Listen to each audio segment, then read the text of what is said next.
Marcus Aurelius ruled over millions of people, and he didn't care what any of them thought about him.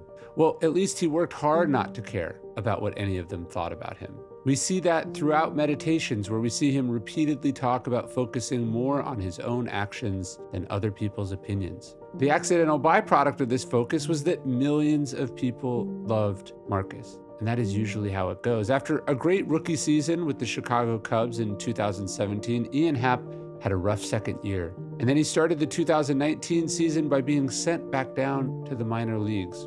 On the Daily Stoic podcast recently, Happ talked about the mindset shift that helped him get back to the majors, shifting his focus from the externals to the internals. Mike Trout, best player of all time to ever do it. He's 0 for his last 13 with like 11 strikeouts.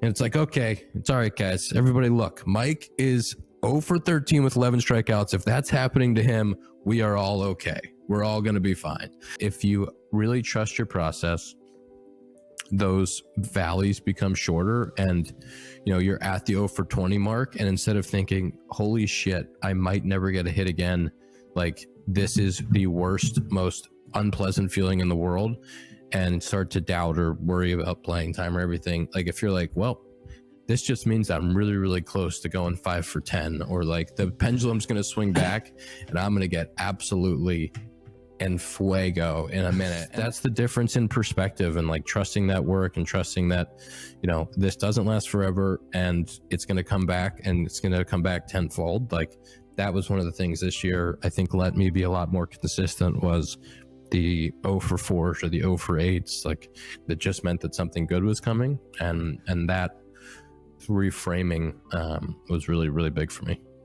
It's like I am statistically due for a yes or a hit here, right? Like It can't be no's forever.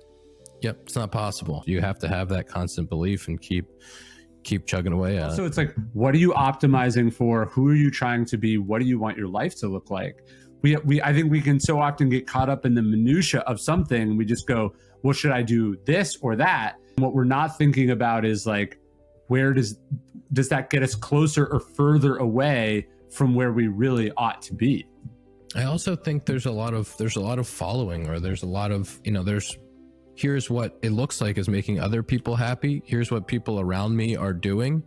So I'm just going to do that thing, instead of having the, whatever it is, confidence or looking inside and saying, well, maybe that thing isn't actually going to make me happy, but what do I value? And if I really know what I value and the things that make me happiest and the things that lead me to kind of peace and clarity of mind, like those are the things that I want to put at the forefront. And I don't need to be chasing all this other stuff. I think that's a pretty powerful way to look at happiness and just life overall. Happ worked himself back into the Cubs lineup, and this past season he made his first All-Star team and picked up his first Golden Glove award in the process. That's what happens when you care more about what you are doing and less about what others are thinking. As Marcus Aurelius writes, ambition means tying your well-being to what other people say or do. Self-indulgence means tying it to the things that happen to you.